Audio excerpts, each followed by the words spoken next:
علی خورشیدی صاحب نے بڑی زبردست تقریر کی جس کی سندھ کے ہر فرد نے حمایت کی اور انہوں نے بڑے زبردست نکات اٹھائے، لیکن کیا ہی اچھا ہوتا کہ اس کے ساتھ ساتھ یہ سندھ کا سب سے اہم ایشو تھا۔ علی خورشیدی صاحب یا ان کی جو ٹیم ہے اپوزیشن کے جو اراکین ہیں، جی انہوں نے یہ نہیں پوچھا کہ یہ جو 300 ارب روپے کم ہوئے ہیں تو ان میں پورے سندھ کے کتنے ڈیولپمنٹ کے کتنے ترقیاتی منصوبے تعطل کا شکار ہو جائیں گے، کراچی پہ کتنا اثر پڑے گا، حیدرآباد پہ کتنا اثر پڑے گا، اور اس کے ساتھ ساتھ پورے سندھ پہ کتنا اثر پڑے گا، یہ کسی نے بھی نہیں پوچھا۔ ہمارا اپوزیشن سے یہ سوال ہے کہ صرف پوائنٹ اسکورنگ نہیں کی جائے اور ترقیاتی بجٹ میں اتنی بڑی کمی ہوئی تو آپ نے اس معاملے کو کیوں نہیں اٹھایا ہے؟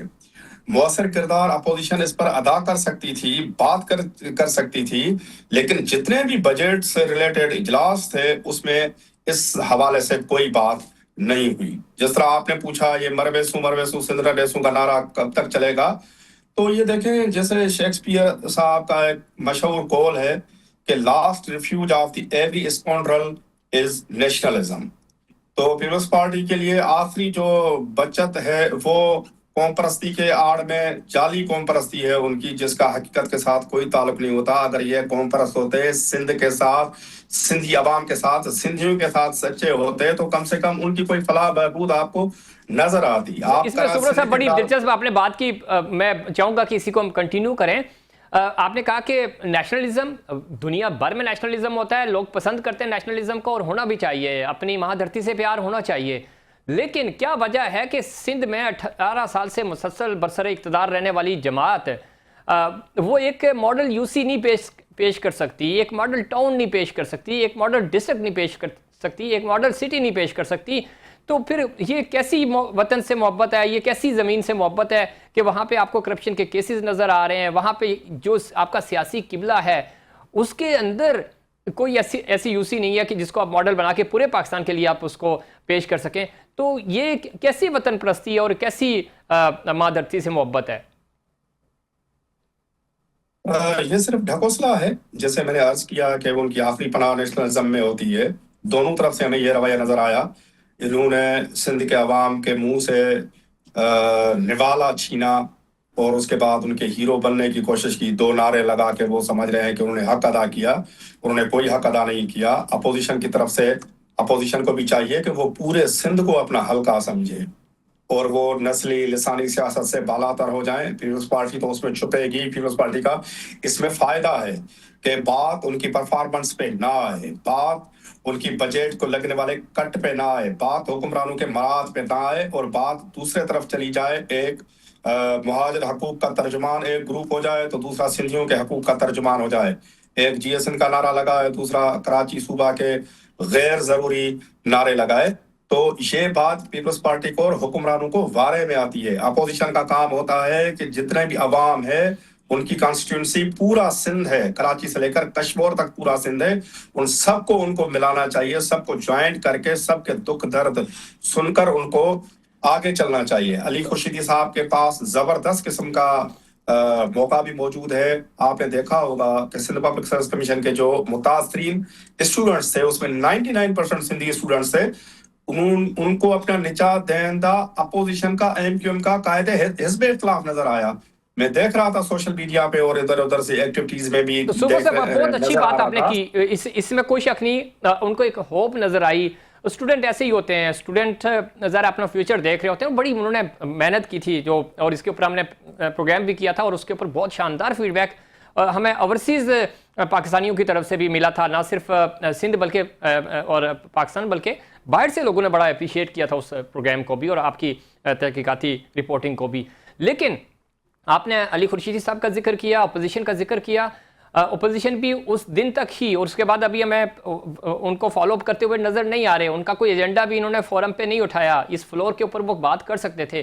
ایکچوئل جو پوائنٹ ہے کہ آپ یہ سمجھتے ہیں چاہے مہاجر کارڈ ہو یا سندھ کارڈ ہو، یہ ہم نے ماضی میں دیکھا کہ بہت چلے ہیں، اب یوتھ میں یہ اویئرنیس آ رہی ہے اور یہ ایک سرپرائز ہوگا دونوں بڑی پولیٹیکل سٹیک ہولڈرز کے لیے، یا یوں کہہ لیں کہ دونوں بڑی جو ایک مہاجر کارڈ کھیلنے کی کوشش کرتے ہیں تو کسی نہ کسی حد تک کامیاب رہے ماضی میں، وطن پرستی مرسو سندھ نہ دیسو اور کے نعرے کسی حد تک کامیاب رہے، لیکن اب یہ چینج آئے گا اور یہ چینج آپ کو کراچی سے کشمور تک نظر آ رہا ہے کہ یوتھ میں ایک غم ہے، غصہ ہے کہ ان کی بات نہیں سنی جاتی، ان کو نوکریاں نہیں ملتی، ان کے پاس اپرچونیٹیز نہیں ہیں، اور یہ جو سندھ سروس کمیشن میں ہوا یہ سب کچھ ایک آئی اوپنر تھا، اور آئندہ آنے والے الیکشنز میں شاید ایک بڑی تبدیلی ثابت ہو۔ آپ چونکہ تھرو آؤٹ ٹریول کرتے ہیں اور تحقیقات کرتے ہیں، لکھتے ہیں، بولتے ہیں، سیمینارز میں جاتے ہیں، آپ کو کچھ انڈر دا ان تمام ایریاز میں کوئی ویو نظر آ رہی ہے اس طرح کی؟ دیکھیں، اچھائی کی امید رکھنی چاہیے۔ میں سندھی اسپیکنگ ہوں اور کراچائیٹ ہوں، لیکن میں بالکل مکمل ایمانداری سے یہ بات کہتا ہوں کہ مجھ میں کوئی تعصب نہیں ہے۔ میرے لیے اردو اسپیکنگ، پنجابی اسپیکنگ، پشتون، کشمیری سب میرے بھائی ہیں۔ اس وطن میں جتنے بھی جائز طریقے سے رہتے ہیں، جتنے بھی جائز ریزیڈنٹ ہیں، وہ سارے ہمارے بھائی ہیں اور سب کے ایک ہی طرح کے حقوق ہیں۔ سندھی بولنے والے اور ہمارے کراچی بولنے والے بھائی دونوں کو یہ سمجھنا چاہیے کہ جو کراچی کے یا حیدرآباد کے اردو اسپیکنگ جو لوگ ہیں وہ قطعی طور پر سندھیوں کو ختم نہیں کر سکتے، اور یہ جو ان کو لالی پاپ دیا جاتا ہے، مہاجر صوبہ، کراچی صوبہ، نام نہاد، یہ صرف وہ قوتیں ان کو استعمال کر رہی ہیں صرف سندھ کے لوگوں کا جو ایک آپس کا اتحاد ہے اس کو پارا اس کو ختم کرنے کے لیے۔ ہم سب کی، سندھیوں کی اور اردو بولنے والے سندھیوں کی بھلائی اس میں ہے کہ ہم سب یونائٹ ہو جائیں، اور بجائے اس طرح کے نفرت انگیز نعروں کے کہ ہمیں کبھی ایم کیو ایم کے لیڈر نسلی اور لسانی نعروں میں ہمیں الجھا کر بیوقوف بنا کر وہ 300-400 لوگوں کا گروپ ارب پتی خرب پتی بن جائے، اور دوسرے طرف مرویسوں سندھ ریسوں اور جی ایس ان کے جعلی دارے لگا کر پیپلز پارٹی کے رہنما ہمیں استعمال کر جائیں، تو یہ ایلیٹ ہے، ان کی آپس میں رشتہ داریاں ہیں۔ خدا نہ خواستہ ہماری دھرتی کو، خدا نہ خواستہ 2 دفعہ میں کہوں گا، اور ہمارے پاکستان کو کوئی نقصان ہوتا ہے تو اس پولیٹیکل ایلیٹ، چاہے وہ پیپلز پارٹی سے تعلق رکھتی ہو، ایم کیو ایم سے ہو، نواز لیگ کے ہو، ان کو کچھ بھی نہیں ہوگا۔ یہ ایک بریف کیس میں چلے جائیں گے، ایک بریف کیس لے کر پہلی فلائٹ پکڑ کے چلے جائیں گے۔ ان کے کاروبار، ان کی فیملیاں امریکہ، کینیڈا، لندن، دبئی میں سیٹلڈ ہیں، مارے جائیں گے۔ میرے آپ جیسے lower class, lower middle class اور مڈل کلاس کے لوگ جن کا جینا مرنا اس دھرتی کے ساتھ ہے، اس کراچی کے ساتھ ہے، سندھ کے ساتھ ہے، پاکستان کے ساتھ ہے، تو عام عوام میں تبدیلی کی بہت ضرورت ہے۔ امید نظر بھی آ رہی ہے، لوگ پیپلز پارٹی کا اور ایم کیو ایم کا دونوں کا لسانی کارڈ وطن پرستی کے جھوٹے نعروں کو سمجھ چکے ہیں۔ مجھے ہوپ نظر آتی ہے نوجوانوں میں، یہ جو ہماری جنریشن زی ہے بہت تیز ہے، ہم آپ سے بھی زیادہ تیز ہیں، چیزوں کو میرٹ پہ دیکھتے اور میرٹ پہ پرکھتے ہیں۔ ان کا اصل امتحان ہے کہ کوئی ایسی پولیٹیکل قوت سامنے آئے جو حقیقی میرٹ پہ کام کرے۔ میں اگر ووٹ دوں تو اس بنا پہ نہیں دوں کہ فلاں سندھی ہے تو اردو اسپیکنگ کو نہیں دینا چاہیے، میں دوں میرٹ پہ۔ میں برملا کہتا ہوں کہ کراچی کے حلقے سے اگر علی خورشیدی جیسا بندہ کھڑا ہوگا تو میں 100 پیپلز پارٹی کے امیدوار کھڑے ہوں، بھلے وہ میرے سندھی ہوں، سومرو ہوں، میں ان کو قطعی طور پہ ووٹ نہیں دوں گا، میرا ووٹ علی خورشیدی صاحب کو ہی جائے گا۔ بالکل۔ تو اس لیے رنگ، نسل، لسان سے بالاتر ہو کر جب ہم میرٹ پہ اور پولیٹیکل نظریات کی بنیاد پہ ایک سیاسی پارٹی آئے گی جو تمام طبقات کو ساتھ لے کر چلے گی، تو یہ جو اوپر والا طبقہ ہے جو مختلف نعروں میں ہمیں الجھا کر اور اپنا الو سیدھا کرتا ہے اور خود ارب پتی اور خرب پتی بن جاتا ہے، ان کی حوصلہ شکنی کرنی ہوگی اور سپورٹ کرنا ہوگا اس سلوگن کو کہ آپ ترقی کو ووٹ دیں، میرٹ کو ووٹ دیں، اور وہ ان لوگوں کو سپورٹ کریں جو صحیح معنوں میں میرٹ کی بات کرتے ہیں، نہ کہ ان تعصبات میں الجھا کر قوموں کو اور صوبوں کو اور اس ملک کو پیچھے دھکیلیں۔ ایک چیز اور جو علی خورشیدی صاحب نے بھی ذکر کیا، اور وہ ظاہر تحقیقاتی، آپ خود صحافی ہیں، اور بینظیر انکم سپورٹ پروگرام کے حوالے سے جو آئی اوپنر لگا، جو نمبر سامنے آئے ہیں، اور ایک شوہر کی 5,000 بیویاں سامنے آئی ہیں، اور اس طرح کی بدعنوانی سامنے آئی ہے، اتنی بڑی کرپشن، تو اس کے اوپر بھی میں آپ سے جانوں گا، لیکن اس سے پہلے ہم شامل کریں گے وقفہ، اور وقفے سے واپس آئیں گے تو جانیں گے کہ یہ اتنی بڑی سطح پر کیوں کرپشن ہو رہی ہے اور اس کا خاتمہ کیسے ممکن ہوگا۔ ایک اچھا پروگرام چلتے چلتے کیوں کرپشن کی نظر ہو رہا ہے، لیکن اس سے پہلے کمرشل بریک۔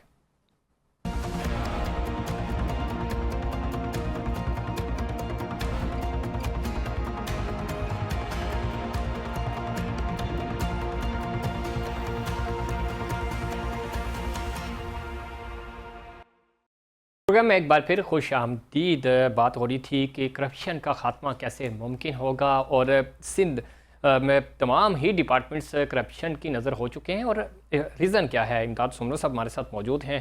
سمرو صاحب، بریک سے پہلے ہم بات کر رہے تھے خاص طور پہ بینظیر انکم سپورٹ پروگرام کے حوالے سے. گو کہ وہ ایک الگ ٹاپک ہے، اس کے اوپر ہم ڈیبیٹ بھی کریں گے کسی اگلے شو میں.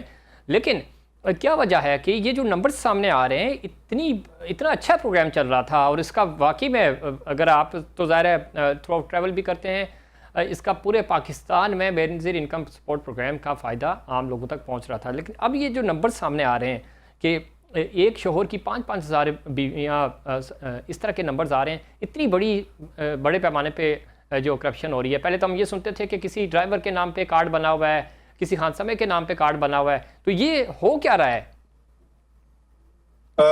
ظفیر غنی صاحب، یہ جو سندھ کی حکمران جماعت ہے نا، پیپلز پارٹی، جی، اس کے جو یونین کاؤنسل لیول پر جو وڈیرا پیر، سردار، وڈیرا جاگیردار اور بڑی بڑی سیاسی شخصیات، بڑے بڑے سیاسی بت جو بیٹھے ہوئے ہیں، وہ 3 چیزوں پہ کو تو اپنے باپ کا حق سمجھتے ہیں.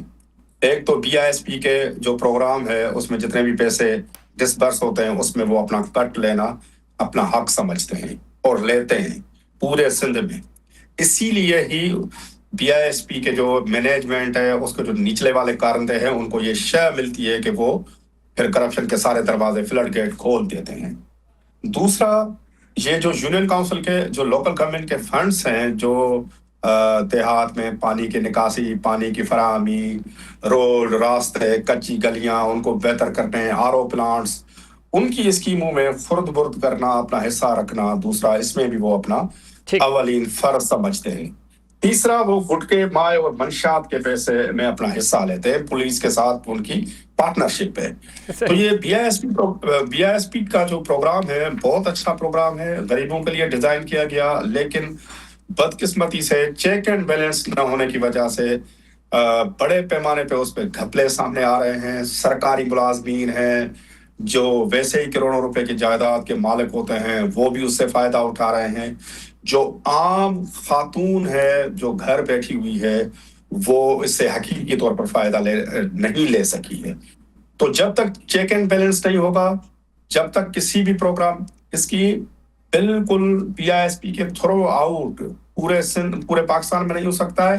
تو سندھ کے لیول پہ جتنی بھی ڈسبرسنگ ہوئی ہے، اس کی پنجاب فورنسک لیب سے ایک فورنسک آڈٹ کرائی جائے، اور جو بھی اس غلط کاری پہ ملوث ہے، اس کو بالکل سزا ملنی چاہیے. اس کو مجرم ڈکلیئر کرنا چاہیے، ان کی نوکریاں ختم ہونی چاہیے، یا پرائیویٹ لوگ جو ہیں ان کو بھی پکڑ کے قانون کی گرفت میں لانا چاہیے. بالکل ٹھیک ہے آپ نے. اچھا، Peoples University of Medical and Health Sciences کی بات کر لیتے ہیں. سمرو صاحب، یہ معاملات کیا ہیں جہاں پہ نواب شاہ کی جب ہم بات کرتے ہیں مختلف انتظامی، تدریسی اور طبی معاملات پر سوال اٹھائے جا رہے ہیں؟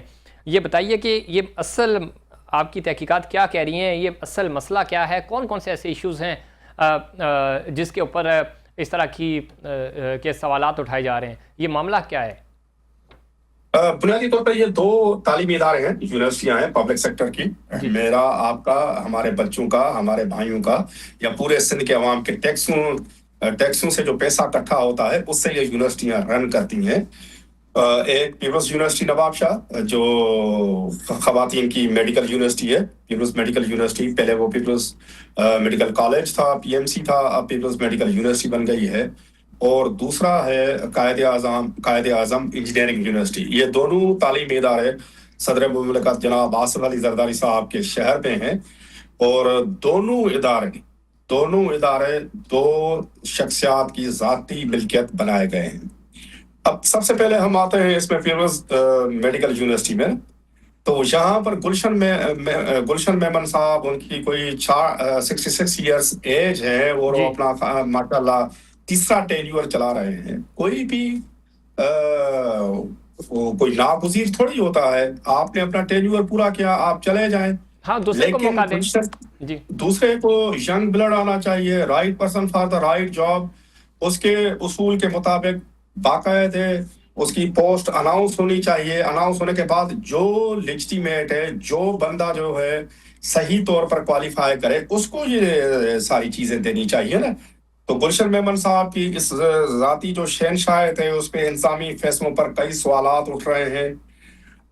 رجسٹرار کی جو تقرری ہے، جو رجسٹرار ہے وہ بتایا جا رہا ہے کہ 75 سالہ جو شخص ہے جو نوکری کے لیے اپلائی نہیں کر سکتا اس کو رجسٹرار بنایا گیا ہے. نئے وائس چانسلر کی تقرری میں تاخیری حربے استعمال کیے جا رہے ہیں کہ تاکہ گلشن میمن کی پوزیشن کو خطرہ نہ ہو. سیاسی اثر رسوخ استعمال کیا جا رہا ہے. انٹرویو کا عمل بار بار مؤخر کیا جاتا ہے تاکہ گلشن میمن صاحب اپنی اس پوزیشن پر بحال رہے. دوسرا سب سے بڑا جو وہاں پر مسئلہ ہے وہ ہے انتظامی نظام ہے، اس پر سنگین سوالات اس کے اوپر بھی آئیں گے. لیکن سمرو صاحب، یہ کون ان کی پوچھ پناہی کر رہا ہے؟ گلشن میمن صاحب کس کے اتنے زیادہ گلشن بنے ہوئے ہیں کہ جو جن کو گھر بھیجنے کا دل نہیں چاہ رہا؟ تو کچھ تو ہوگا، ایسے تو نہیں، اتنے اسٹرانگ تو نہیں ہو سکتے. اور بھی جو امیدوار بیٹھے ہوئے ہیں تو وہ بھی تو اپنی کوششیں کر رہے ہوں گے نا کہ ہم بھی گلشن میمن بن سکیں. دیکھیں، سندھ میں جو بھی لاقانونیت، جو بھی برائی، کوئی بھی غلط کاری، کوئی بھی کرپشن کچھ بھی ہوگی نا، آپ اس کے پیچھے جائیں گے تو آپ کو پیچھے کوئی نہ کوئی سیاسی وڈیرا نظر آئے گا.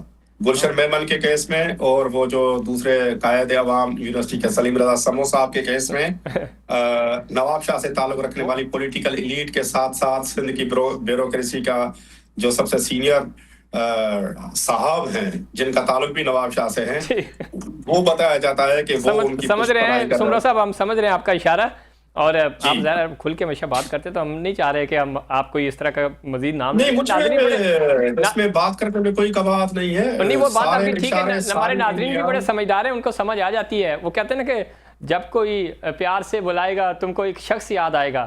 تو میں سیدھی بات کر رہا ہوں. چیف سیکرٹری صاحب سندھ کے آصف شاہ صاحب، ان کے اوپر انگلیاں اٹھ رہی ہیں کہ ان کی پشت پناہی ہے، اور اس کے ساتھ ساتھ وہاں پر جو زرداری ہاؤس ہے ان کی پشت پناہی ہے.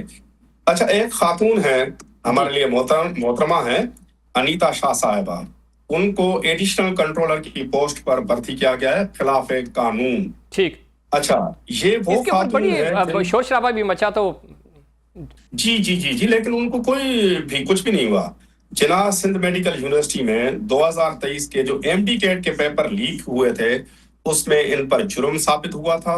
اس کے بعد یہ جو پیپلز یونیورسٹی ہے اس میں نرسنگ کے 17 امتحانی پرچے بھی لیک ہوئے تھے، وہ بھی الزام ان پہ لگا تھا. پہلے والے الزام پر ان کو جناح سندھ میڈیکل یونیورسٹی سے برطرف کیا گیا تھا.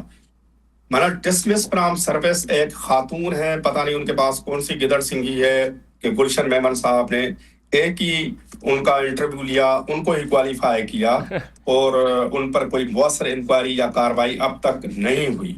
اگر یہ ساری باتیں درست ہیں، میں نے گلشن میمن صاحب کو اپروچ کیا، سلیم رضا سمو صاحب کو اپروچ کیا، ان کے PRO ترجمان کو اپروچ کیا، لیکن ہمیں ابھی تک ان کا کوئی بھی جواب موصول نہیں ہوا. انہیں اپنا ورژن موقف نہیں دیا ہے. یہ پلیٹ فارم ان کے لیے حاضر ہے، وہ جب بھی دینا چاہیں آپ کو دیں، ڈائریکٹ پروگرام کے پروڈیوسر صاحب کو دیں یا مجھے دیں، تو ہم ان کا موقف بھی چلائیں گے. بالکل، ہمارا یہ فورم موجود ہے، اور کسی کا بھی کوئی بھی جو الزامات سامنے آ رہے ہیں تو ہمارا یہ فورم ہے. ظاہر ہے ہمارا کام ہے کہ حقائق کو رپورٹ کرنا، اور ہم ان کے موقف کو بھی ناظرین کے سامنے رکھیں گے. دوسرا جو امپورٹنٹ ہے سمرو صاحب، اس کے ساتھ ساتھ یہ طلبہ ہاسٹل کا مسئلہ بھی ہے. وہاں پہ پانی پینے کے جو صاف پانی ہے اس کا مسئلہ ہے، امتحانی عمارت کا مسئلہ ہے، طبی سہولیات.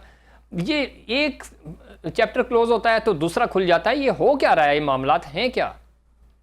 جب ہیڈ آف دا ڈپارٹمنٹ 9 سال سے براجمان ہوگا، دوسرا تیسرا ٹینیور کر رہا ہوگا، اور اس سے کوئی چیک اینڈ بیلنس اس کے اوپر نہیں ہوگا، پوچھ گاچھ اس سے معاف ہوگی، تو پھر تو یہ مسئلے مسائل ہوں گے. 15 ملین روپے یعنی کہ 1.5 کروڑ روپے سے واٹر سپلائی اسکیم ایک شروع ہو رہی تھی، لیکن وہ بھی ناقص تعمیری معیار اور کرپشن کی وجہ سے فعال ہونے سے پہلے تباہ ہو گئی. بچیاں پینے کے صاف پانی سے محروم ہیں. اس کے علاوہ بڑے پیمانے پہ ترقیاں دی گئی صرف من پسند افراد کو، جو میریٹوریس پروفیسر تھے، میریٹوریس افسران تھے، ان کو نظر انداز کیا گیا. ابھی تک ان سارے معاملات کو کوئی بھی جائزہ نہیں لیا جا رہا، اس کی کوئی تحقیقات نہیں کی جا رہی، اور گلشن صاحب اس پورے گلشن کے بے تاج بادشاہ ہیں. اور سپورٹ کا میں نے اشارتاً پھر کھل کر آپ کو بتایا کہ ان کو یہ سپورٹ ہے. جب تک سندھ کے تعلیمی ادارے ہو، سندھ کی یونین کاؤنسل ہو، سندھ کے ڈپارٹمنٹس ہو یا سندھ کا کوئی بھی ادارہ ہو، جب تک وہ رول آف لا کے انڈر نہیں آئے گا اور مکمل ٹینیور ختم ہونے کے بعد اس کو رخصت کر کے اس کی جگہ پر کسی صحیح بندے کو نہیں لایا جائے گا، تو اس سے زیادہ سنگین معاملات سامنے آنے کی توقع کر سکتے ہیں. سمرو صاحب آپ ٹھیک کہہ رہے ہیں، لیکن پچھلے دنوں آپ کی نالج میں بھی ہوگا یقیناً چیئرمین پاکستان پیپلز پارٹی جناب بلاول بھٹو صاحب نے کہا تھا کہ میں کسی بھی طرح کوئی کمپرومائز برداشت نہیں کروں گا اور جنرلی کام کیا جائے، لوگوں کے مسئلے سنے جائیں، ڈپارٹمنٹس میں جو پرابلمز آ رہی ہیں وہ دور کی جائیں.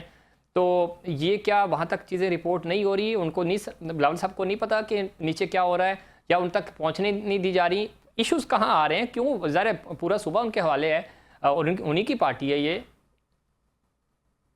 آپ بالکل صحیح کہہ رہے ہیں. میں سمجھتا ہوں کہ اگر وہ صد کے دل سے، صحیح نیت سے اگر وہ چیزوں کو دیکھنا چاہیں، آصف زرداری صاحب دیکھنا چاہیں، ان کے شہر کا معاملہ ہے، ان کے صوبے کا معاملہ ہے، اور ان کی جتنی بھی پولیٹیکل بیس ہے پورے پاکستان میں، جو عزت ہے، وقار ہے، وہ سندھ کی وجہ سے ہے. تو سندھ پر توجہ دینا ان کے اس میں ہے ہی نہیں. اس بجٹ میں ایک جو انہونی چیز ہم نے نوٹس کی، جو علی خورشیدی صاحب کی مہربانی ہے، انہوں نے اس کو پوائنٹ آؤٹ کیا کہ ملتان میں سندھ کے پیسوں سے آئی ٹی پارک بن رہا ہے. ملتان ہمارا شہر ہے، لیکن ملتان کے لیے پنجاب گورنمنٹ کوئی بجٹ رکھے، آئی ٹی پارک رکھے. سندھ گورنمنٹ کو تو میں کہتا ہوں شرم آنی چاہیے کہ پورے سندھ میں کوئی آئی ٹی پارک نہیں ہے. سمرو صاحب یہ بھی المیہ نہیں ہے، یہ مذاق نہیں ہے؟ سندھ کے عوام کے ساتھ آپ ٹیکس یہاں سے لیں، کلیکشن آپ یہاں سے کریں، اور اس کے بعد پروجیکٹس آپ جا کے ملتان میں اور وہاڑی میں تو پتہ نہیں کہاں بنا رہے ہیں. سنگین مذاق ہے نا. اس سے پہلے بھی ہم نے 2024 میں غالباً ہم نے رپورٹ کیا تھا، 2 بڑے تعلیمی ادارے، ایک پنجاب میں اور ایک کے پی میں بنائے گئے تھے سندھ گورنمنٹ کی بجٹ سے. سندھ کا المیہ یہ ہے کہ یہاں پر جو سینیٹ آف پاکستان ایک ادارہ شہید ذوالفقار علی بھٹو نے بنایا تھا، اس کا مقصد صرف یہ تھا کہ ہر صوبے سے ایک جتنی جو ہے نمائندگی ہو. تو سندھ کے حصے میں بھی 25 سینیٹر آئے، تو سندھ کے حصے میں پنجاب، کشمیر، پتہ نہیں کہاں سے یہ لوگ، کے پی کے سے لوگ ڈھونڈ کے ان کو یہاں پر سینیٹر بنایا جاتا ہے. ان کا میرٹ آج تک ہمیں سمجھ میں نہیں آیا. سندھ کی نمائندگی سندھ کا باشندہ ہی کر سکتا ہے. سندھ کی نمائندگی کراچی، حیدرآباد، سکھر، لاڑکانہ، دھاتو 7 کا بندہ کر سکتا ہے. پنجاب اور کے پی کے سے قطعی طور پر کوئی بھی آدمی آتا ہے تو وہ سندھ کے لوگوں کے ساتھ وہ بات ٹھیک ہے آپ کی سمرو صاحب. آن لائٹر نوٹ، فیصل وابڈا صاحب اگر نمائندگی کریں تو پھر تو کوئی مسئلہ نہیں ہے نا، آبجیکشن تو نہیں ہے نا. فیصل وابڈا صاحب پہلے وہ خود وضاحت کریں، وہ ہیں کس کے نمائندے؟ میں اس لیے کہہ رہا ہوں کہ آپ نے کہا نا کہ سندھ ایٹ لیسٹ وہ سندھ کے تو ہیں، یہ تو آبجیکشن نہیں کر سکتے نا. آپ یہ پوچھ سکتے ہیں آپ کے کس کے نمائندے ہیں، لیکن ایٹ لیسٹ سندھ کے تو رہنے والے ہیں. فیصل وابڈا صاحب جیسی شخصیات سے تو بہتر ہے کہ بھلے پنجاب اور کے پی سے کوئی صحیح آدمی آ جائے. چلیں یہ بات بھی آپ کی ٹھیک ہے. اچھا، کیا کوئی آڈٹ، آزادانہ انکوائری اس معاملے پہ کوئی مناسب حل ہوگا؟ آپ جیسے جو انٹلیکچوئلز ہیں، تحقیقاتی رپورٹرز ہیں، جرنلسٹ ہیں، اور پھر سول سوسائٹی ہے، اکیڈمیا کے لوگ ہیں، آن بورڈ لے کر کچھ تحقیقات کی جائیں. جناب سمرو صاحب، پہلے تو یہ جو ڈی ٹی آڈٹ کا ایک ڈپارٹمنٹ ہے، اگر وہ اپنا ایمانداری سے کام کرے، اور ہر ادارے میں ایک انٹرنل آڈٹ کا ایک نظام ہوتا ہے، وہ اپنا کام صحیح کرے. اس کے بعد بڑی لیول پہ جو منسٹر ہیں اسماعیل راہو صاحب، اچھی شہرت ہے ان کی، جی بالکل، وہ اپنا کام صحیح کریں. سیکرٹری عباس بلوچ صاحب ہیں، وہ اپنا کام کریں. اس کے اوپر سی ایم سندھ ہیں، یا جس طرح یہ آصف زرداری صاحب کے شہر کے 2 تعلیمی اداروں کا معاملہ ہے، تو زرداری صاحب خود اس معاملے پہ انٹروین کریں، بلاول صاحب اس کو دیکھیں، تو معاملے سیدھے ہو سکتے ہیں. لیکن سب سے پہلے یہ جو گلشن میمن صاحب اور سلیم رضا سمو صاحب، ان دونوں کو فی الفور برطرف کر کے، ان کے عہدوں سے برطرف کر کے، ان کے جتنے بھی ٹینیورس میں جو بھی چیزیں ہوئی ہیں، اچھی ہوئی ہیں، غلط ہوئی ہیں، ان کا بے ریا قسم کا ایک فورنزک آڈٹ کرایا جائے، اور اس کے علاوہ ان کے تمام معاملات کا جائزہ لیا جائے، ان کو ہٹایا جائے. اگر یہ کسی بھی معاملے میں ملوث پائے جاتے ہیں، اپارٹ فرام ان کے کنیکشنز، ان کی وابستگی، سیاسی وابستگی، سب سے ہٹ کر کسی نہ کسی پہ ریسپانسبلٹی فکس کر کے ان کو سزا ملے، تاکہ کسی اور تعلیمی ادارے یا کسی اور ادارے میں کوئی اس طرح کی بات اس طرح کا معاملہ اس طرح کا ایکٹ کرنے کا سوچے بھی نہیں. ٹھیک ہے. لیکن جب آپ 2-3 ٹینیور کسی شخص کو دے دیں گے اور اس کو اسی ادارے کا آپ بے تاج بادشاہ بنا دیں گے تو اس طرح کی مثالیں آپ کو نظر آئیں گی. بالکل درست کہہ رہے ہیں، اور مسئلے ختم ہی نہیں ہو رہے. ٹائم ہمارے پاس ختم ہوتا جا رہا ہے سومرو صاحب. اب تو ہم آئے ہیں قائد عوام یونیورسٹی نواب شاہ کے حوالے سے میں پوچھوں گا آپ سے. یہاں پہ بھی ویسے ہی مسائل ہیں، وائس چانسلرز کا ایشو ہے، انتظامیہ سے متعلق مختلف الزامات ہیں، عدالتی مقدمات ہیں، تحقیقاتی اداروں کی کارروائیاں زیر بحث ہیں. یہ کیا معاملات ہیں، اور یہ آپ کی جو تحقیقات ہیں اس کے مطابق الزامات تو لگ رہے ہیں لوگوں ہیں کہ کون کون سے الزام ہیں اور ان کی کیا بنیاد ہے؟ ظفیر غنی صاحب، میں جو بھی عرض کروں گا نا وہ ڈاکومنٹری ایویڈنس کے بیسس پہ کروں گا. قائد عوام انجینئرنگ یونیورسٹی جو ہے نواب شاہ کی انجینئرنگ اینڈ ٹیکنالوجی یونیورسٹی، جی اس کے جو انتظامی معاملات ہیں نا وہ عوامی مفاد کا معاملہ ہے، عوامی مفاد کا موضوع ہے. کیونکہ اس کی جتنے بھی ایکسپینسز ہیں وہ جو گلشن کا کاروبار وہاں پر چلتا ہے اس میں سندھ کے عوام کے خون پسینے کی کمائی کے ٹیکس سے وہ چلتا ہے. اور یہ جو ہم گفتگو کر رہے ہیں اس کا مقصد کسی فرد کو مجرم قرار دینا نہیں ہے، بلکہ عوامی مفاد سے متعلق اٹھنے والے سوالات پر شفاف جواب دہی کا مطالبہ کرنا ہے. بالکل. اور ہم یہ مطالبہ کرتے رہیں گے، پوائنٹس اٹھاتے رہیں گے. یہاں پر بھی سلیم رضا سمو صاحب، مولوی صاحب ماشاءاللہ بڑی وہ ان کی نورانی شخصیت ہیں، تو گزشتہ 9 سال سے تیسرے ٹینیور میں وہ براجمان ہیں اور یہاں سے جانے کا کوئی ان کا ارادہ نہیں ہے. اس قائد عوام انجینئرنگ یونیورسٹی کے ساتھ ساتھ ان کے پاس سکرن کی ویٹنری یونیورسٹی کا بھی چارج ان موصوف کے پاس ہے. 67 ایئرز، غالباً 67 ایئرز ان کی ایج ہے، لیکن وہ تیسرا ٹینیور کرنے کے بعد ایک یونیورسٹی دوسری یونیورسٹی اور وہ یہ قبضہ چھوڑنے کے لیے تیار نہیں ہے.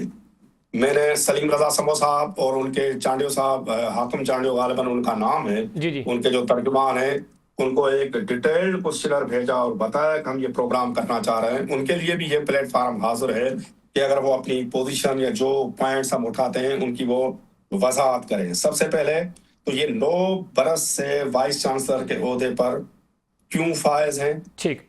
اس دوران گورننس، شفافیت اور احتساب کے مطلوبہ معیار کو کس طرح ممکن بنایا جا سکتا ہے کہ جب آپ ایک بندے کو ایک ادارہ، تعلیمی ادارہ بالکل اس کی جاگیر کے طور پر دے دیں. میرے پاس جو سرکاری دستاویزات موجود ہیں، پہلی مدت میں انہوں نے ایک سرکاری الٹس ٹویوٹا گاڑی انتہائی کم قیمت پر آکشن کرا کر اپنے نام پر منتقل کی، اپنے ذاتی نام پر منتقل کی. ٹھیک.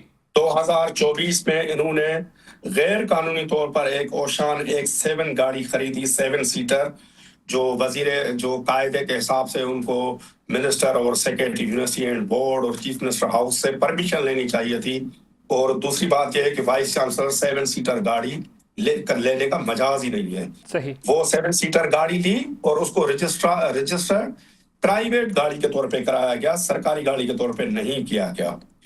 اس کے علاوہ ان کے اوپر ایک الزام ہے کہ انہوں نے وزیر اعلیٰ ہاؤس کو مسلیڈ کیا، گمراہ کیا، غلط seniority list C M house میں جمع کرائی، صرف اپنے ایک من پسند جونیئر ترین پروفیسر کشن چند بکوانا کو پرو وائس چانسلر بنایا.